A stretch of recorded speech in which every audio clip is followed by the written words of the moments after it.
thank you everyone for joining our seminar this morning. This actually represents the second seminar of the day. We did a big focus for EMEA this morning, and now this one is timed for the East Coast of Americas. Interesting enough, this is actually one of our bigger presentations. We actually have 4 different continents involved in this presentation today. So I think that demonstrates the need and the demand for the understanding of ransomware that's going on out there in the marketplace. So my name is John Harris. I'm going to be hosting today.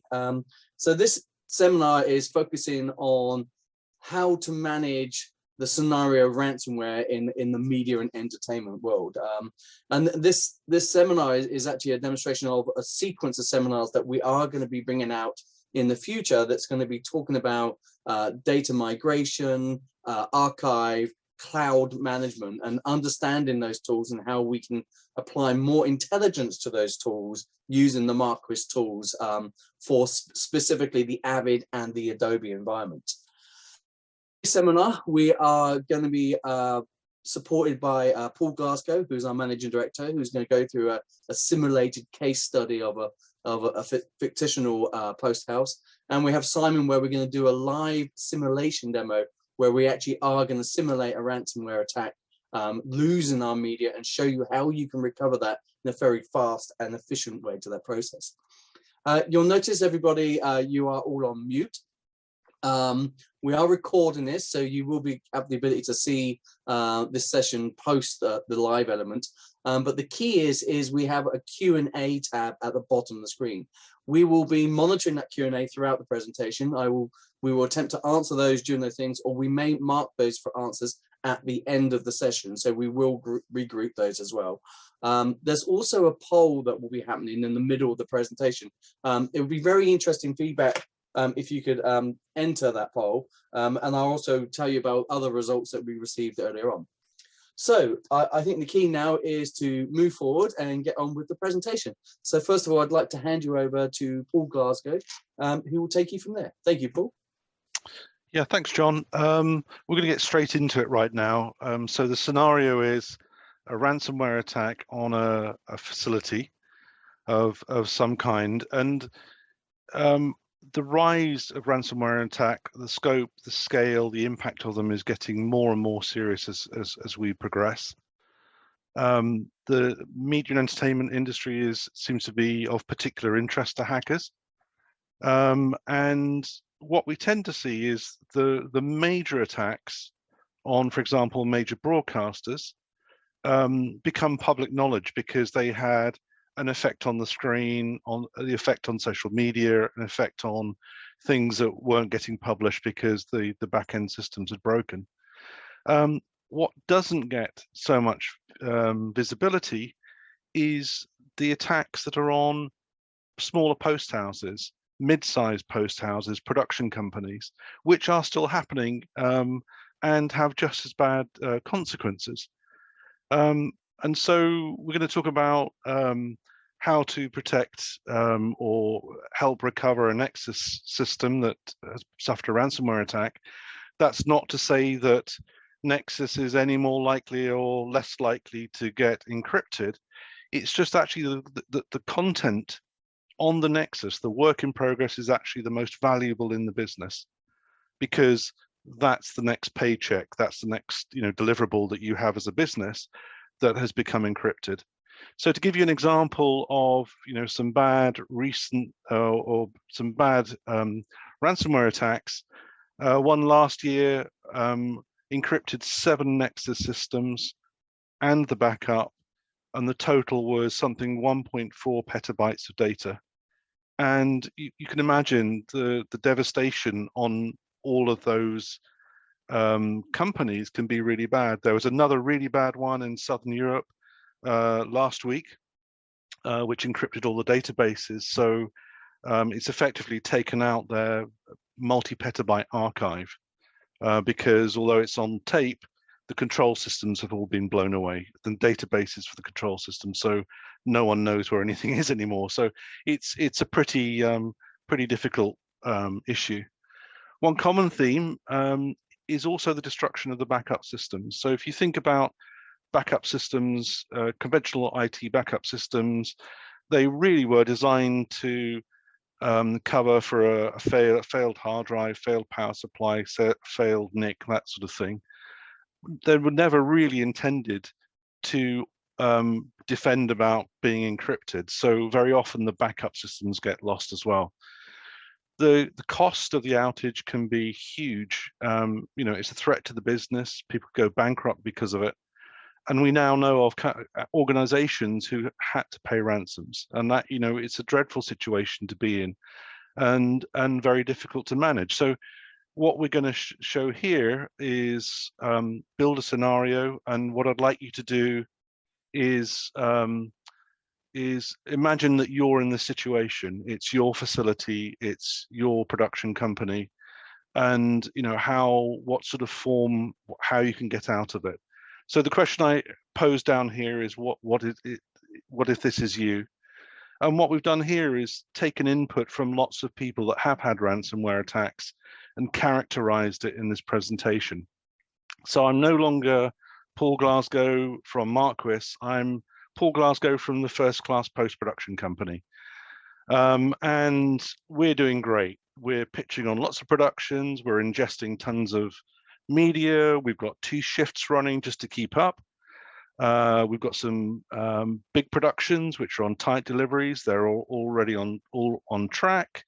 We've got some large productions that have been in post for many weeks. We're getting pretty close to delivering them for this season's shows. And we've had some interest from external investors. So I think we're doing really happy. We're very focused on growing the business. The Avid production systems are working well, and we're just on it. And so, maximum attack, I'm as busy as I've ever been in production. So day 2, it's not a great start to the day. We've got a major systems outage. We've got a great tech team. They're trying to understand what's going on. We can't do any editing, and it just seems to be unavailable. We can't log into the on-prem systems. They seem to be unavailable, and probably worst of all is we can't deliver to today's productions, and we've got clients on the phone asking what's going on. We don't want to tell them because we don't want them to take the next production to a different facility. It's getting worse. So we've actually got a ransomware demand of $1 million in Bitcoin. All our Nexus workspaces are encrypted. Our databases are also encrypted, so single sign-on doesn't work. So it's much, much harder for us to even recover the systems that have been encrypted. And yesterday, it made no sense to have the freelancers in. And unfortunately, the rumor of our outage is spread through the freelance community, and now other facilities know about it. I've reached out to our insurance company, and I've called an emergency board meeting to let everybody know what's going on. So day 4, it's an awful situation now. It becomes very apparent that not only did the Nexus files get encrypted, so did the backup. And right now it's an irrecoverable encryption. It's clear we can't deliver the things that we need to. We can't honor the contracts that we've signed. And also cash flow will become a major problem for the business because we've got to pay vendors, we've got to pay payroll. So I've reached out to the bank about a potential loan for a ransomware payment, and they're not really happy because first of all, it's extortion, but what if we make the payment and the systems don't get recovered? I've also spoken to the insurance company, and actually our insurance policy only recovers the equipment and system restoration. It doesn't apply to any of the content that's on the systems, and it doesn't apply to any consequential losses, i.e. our ability to deliver on a contract. And it also excludes ransomware, which we didn't understand. I'm now having to call our clients and explain what's going on, and it's been a dreadful 4 days so far. So we're now in an awful situation. Do we pay the $1 million ransom? So what would you do? you know you're in a big mess. It's unrecoverable unless you pay the ransom. So just if you vote right now, we'll let you know the outcome of the poll at the end. So what we've done is we've painted the picture of a very dramatic situation where our IT systems didn't protect us. And you think about the sophistication of some of the large broadcasters that have had their production networks penetrated. Their IT systems didn't protect them. Our insurance didn't cover us. As we said before, the policies are very restricted. Our cash flow has been immediately impacted. And what we found out, if we look across the business, the most valuable business critical assets were on the Nexus. They were the productions that we'd been working on for maybe weeks or months, which we hadn't delivered yet. So they're still live on the system, and now we can't deliver them. And there could be hundreds or thousands of man hours that are lost. If there had been a better way to protect the work in progress, we could have recovered in a more structured way, or we could have recovered anyway. And it becomes clear that we can't resume key productions without significant delays, and nor can we service the new opportunities that are coming. And we just weren't prepared for this, and we should have acted earlier to plan to mitigate the risk. So this presentation is really about the risk is out there. We understand what it looks like. The most valuable assets are in the Nexus system. Well, how can I mitigate that? So we, of course, would say that our products do that in a different way to everybody else. So the first thing that we do is that's different is we run very clever analytics on the Nexus system, which means that we understand the workspaces, the projects, the media, the relationship between bins, and all of that content in a way that we scan it, so we will not write an encrypted media file to the backup, because we know what a good file looks like and know what a bad backup looks like. Because of the way we write the backup, we can have a recovery which assumes that the entire production company, the entire facility is down, and there are no systems working to enable you to start operating again. So this concept of no prior knowledge recovery would apply, for example, to I'm going to go and recover this project from the cloud, which was written by Marquis, and start working on the production again. And one of the key things is restoring productions on the same day. Typically a project or a workspace could take sometimes weeks or months to recover, and do it in a way that's very manageable. So we have some tools which allow you to do that, which Simon will show, which allow you to recover projects and workspaces to somewhere else, which is good.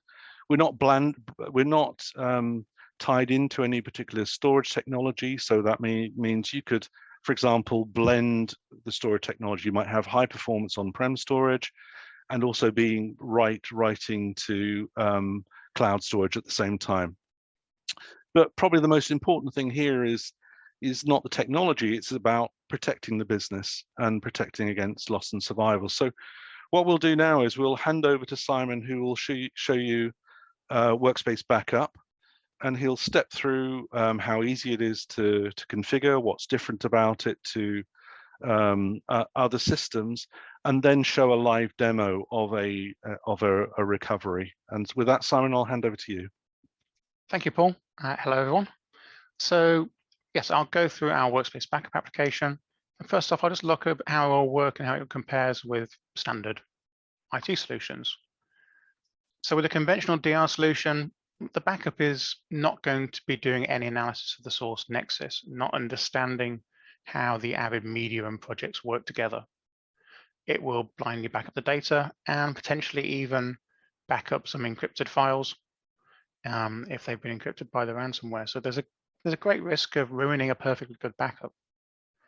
And at the point of restoration, they're going to monolithically restore the data, potentially even if they've been encrypted by the ransomware. So the entire system will have to be recovered, and that could take weeks or months.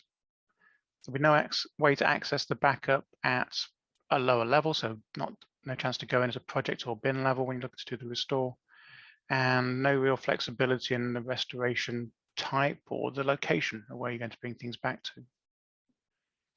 So wouldn't it be better if you had a way of handling the Avid backups that could base the backup on a method that understands how Avid works, that will intelligently process what needs to be backed up, that will protect the Avid media from the ransomware by design.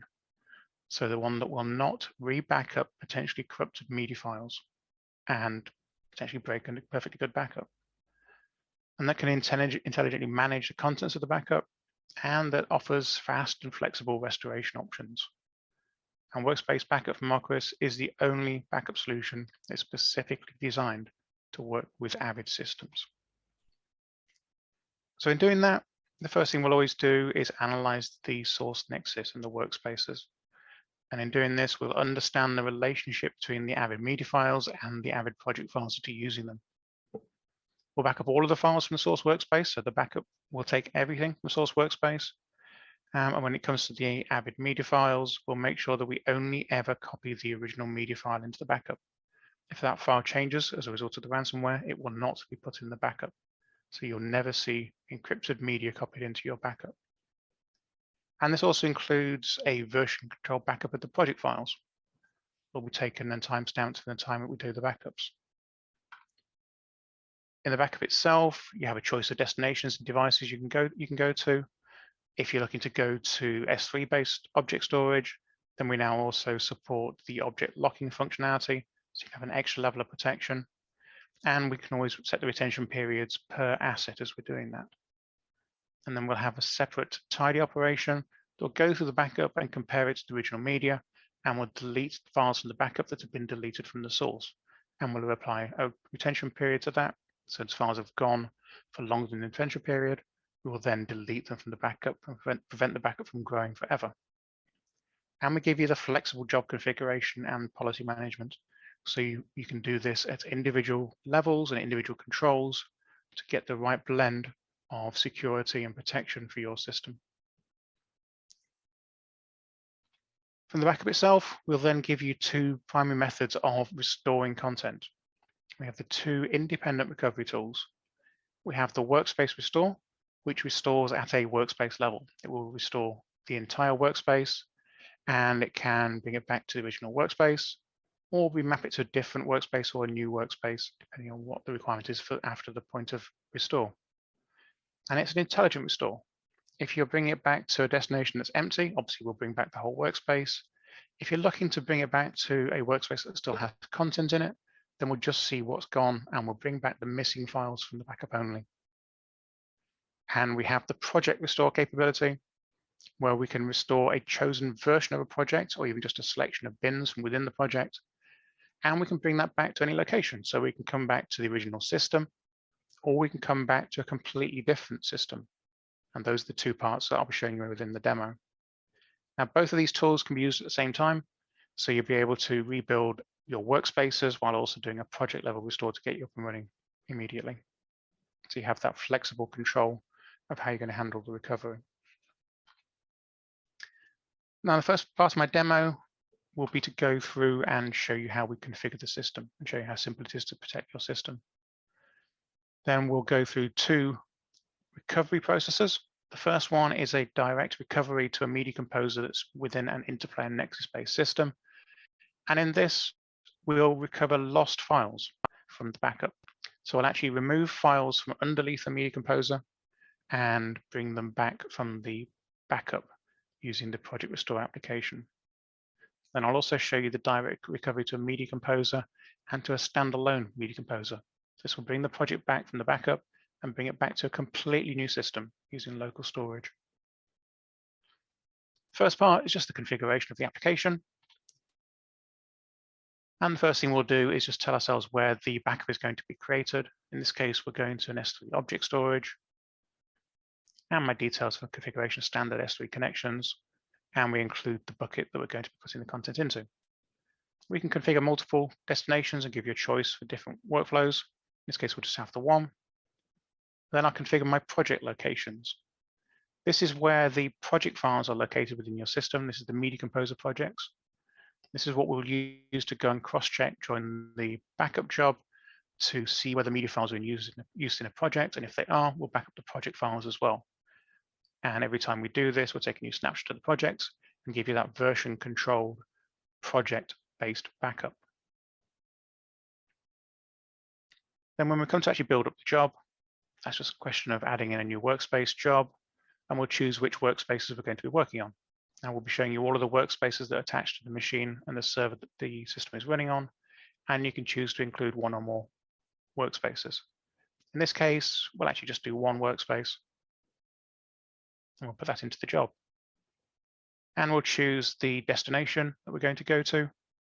In this case, this is my object storage I've configured. And then I can put some exclusions in. And this allows us to go through and decide some extra details on some items that are not going to be put in. And in this case, we'll actually choose the file pattern, and I'll set to exclude any executables. So if we found these on the source drive, they would not get put into the backup.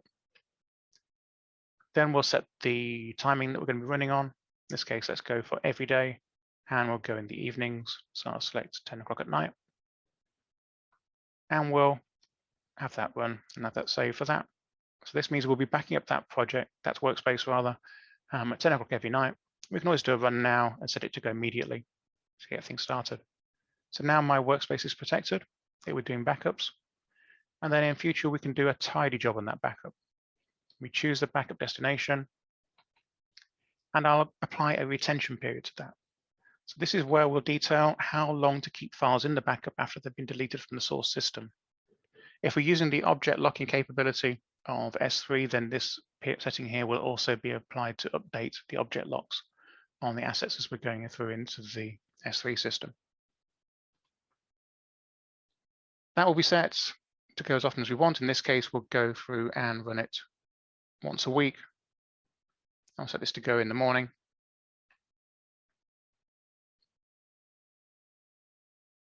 And that's saved in. So now we have a system where we have the backup running the protection and the tidy cleaning it up every so often. So now that workspace is fully protected. The next demo we'll go through is actually the recovery. And in this case, for the first recovery, this demo will show the process to bring things back from our backup to a Nexus. In this case, we'll show the deletion of some Nexus essence files from underneath the active Media Composer project. And then we'll use Project Restore to recover just the missing files from the latest backed up version. The Nexus workspace and the projects using the media have been backed up regularly to the object storage. So here we have Media Composer, and we have a very simple project where we have a sequence and some media files. The files are all held on the Nexus, and as you can see, all of the files are online and they're all playable. So I'll simulate a failure by going to a folder on the workspace that's holding some of the essence files, and I'll manually delete them. So here's some of the essence files. We'll select those and delete them. And now as soon as I go back to Media Composer, we'll see that all of the files have gone offline. The files are now disappeared from underneath the control of Media Composer. Now, in most cases, recovering this would require a lot of manual work. You'd have to find out which essence atoms have gone, try and identify all of the file names, and then search for them within your backup if you have one. And we'll try to match, you have to try to match the file names and then try and copy each individual file back if you are able to find them. In this case, we'll actually just open our Project Restore application and we'll bring them straight back. So the Project Restore will connect into the backup. It will show you the folder structure of project files that came from your source system, so it'll be easy to find the projects that you're working with.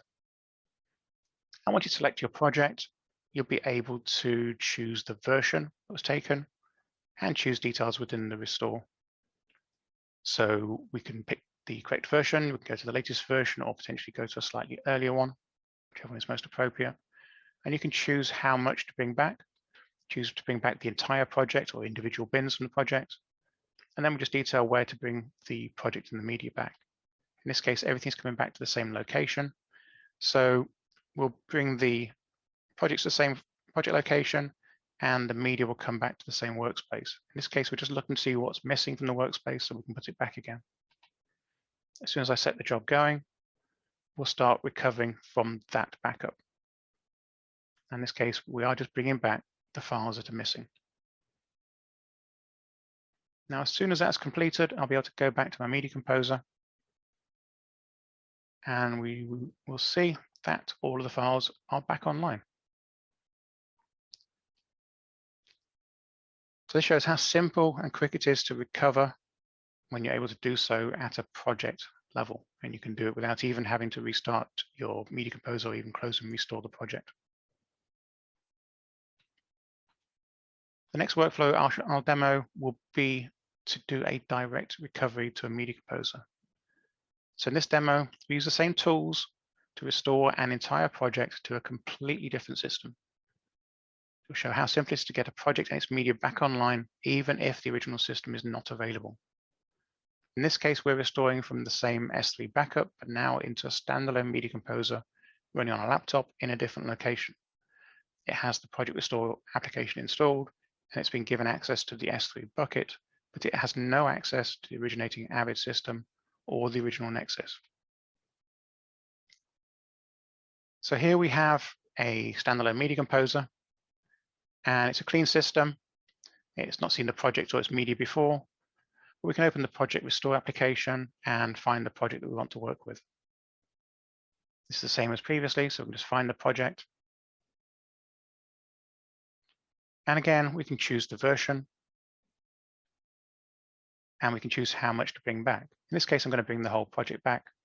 So let's do everything from scratch. And we'll bring the project to the local machine. And for the media, we'll bring the media back now to local disk. Because obviously the original media location is not available anymore. So we'll bring it back to my local disk. And you can see that we've already set that by default. In this case, I just have my C drive. If we had other drives attached, then we'd show those in the drop-down list. So we'll come to the C drive and we'll start that job. In this case now, we're going to bring back the entire project. So all of the media files and the project files, and bring them back into the local system. And now as soon as that's completed, I can go back to Media Composer and refresh my project list. There's my project. And as I open that, we'll see the project files come online. And importantly, we'll see all the media files come online. Now at this point, this project is now just completely usable. You can use it as normal. All the bins are available, the source scripts are online, and the sequence can be reworked as necessary. So you can see how simple it is to use a project-aware backup to get you back online, working from where you left off. So you're just picking it up from where you left off with the project. And that's even if the original system or facility is not available. Okay, that completes my demonstration, so I'll hand back to Paul. Thanks, Simon. Really good. It's probably worthwhile just mentioning where that demo came from, and it actually came from the client that lost 7 Nexus systems and the backup, and it was an acid test as part of a response to a tender that they'd issued. We were the only company that could do that. Our presentation lasted as long as you saw here. For another vendor to do that would have probably taken weeks or months to recover those projects and get them back into work. So we're going to run through some conclusions quickly. As we've said before, the experience that customers have had subject to ransomware attacks, the biggest risk is loss of the work in progress on the Nexus system. It's the most valuable. It's the sausage in the sausage factory. And except in our situation, the data is our product for the industry.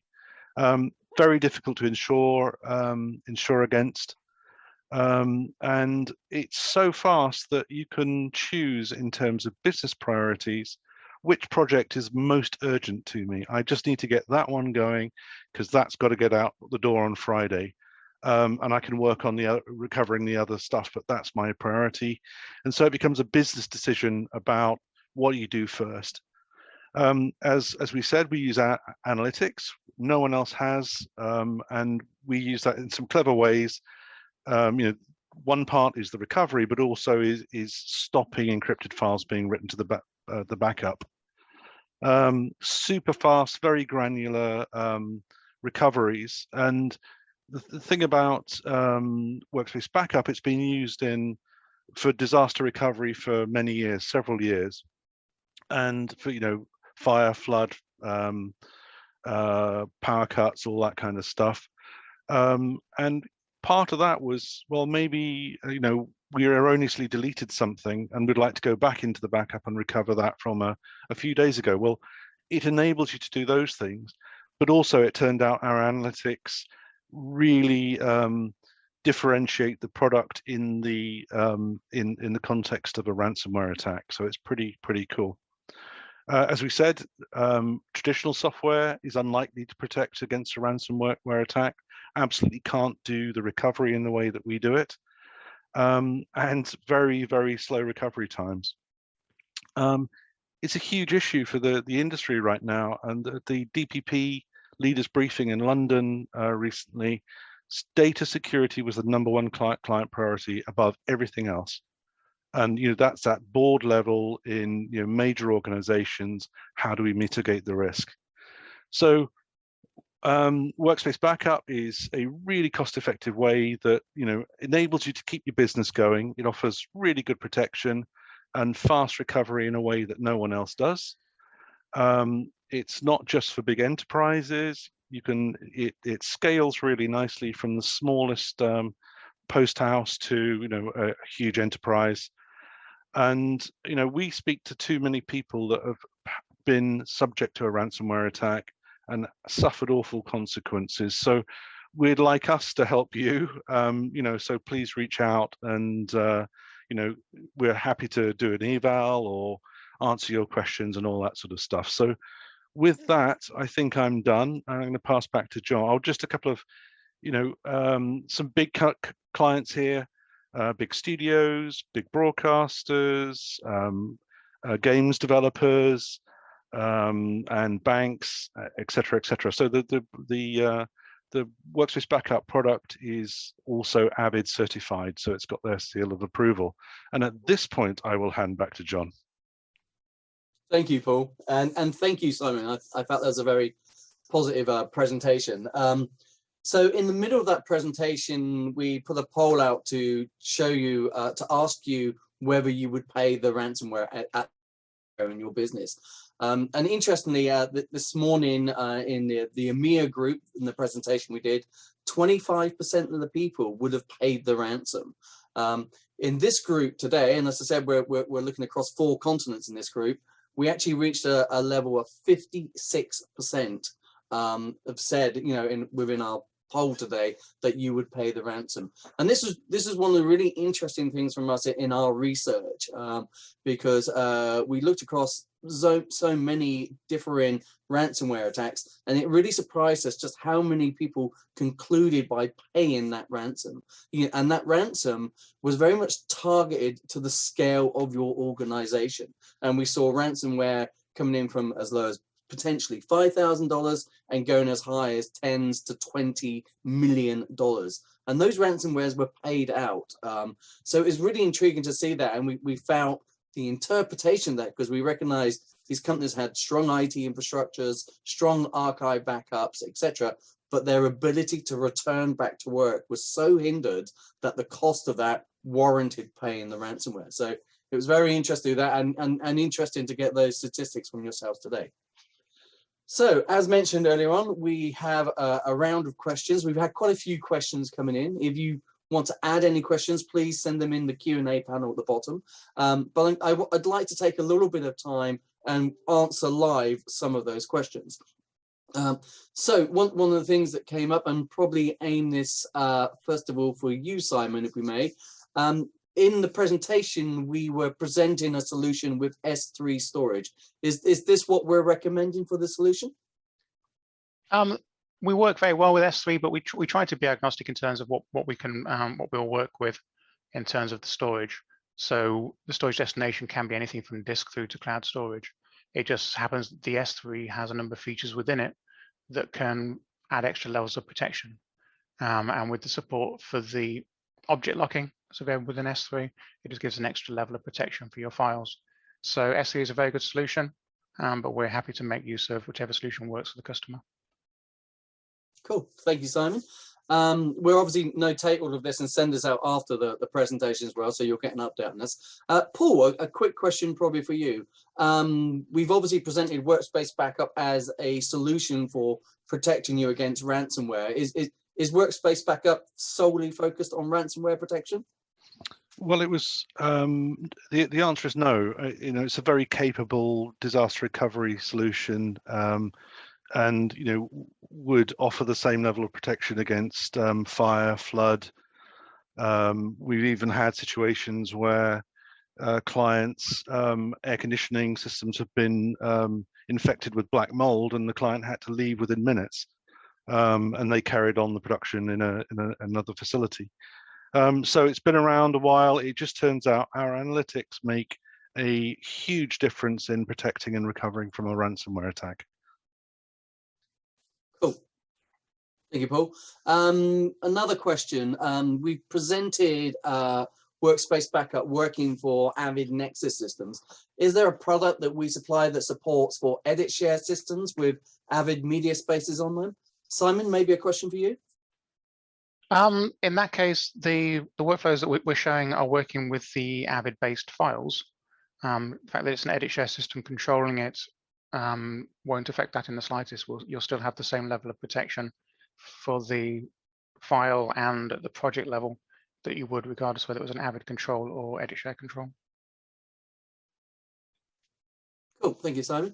There are a few more questions, but I think we're trying to wrap up. I've had a couple of questions about the presentation. We have recorded this presentation, so we will redistribute this at the end of the presentation.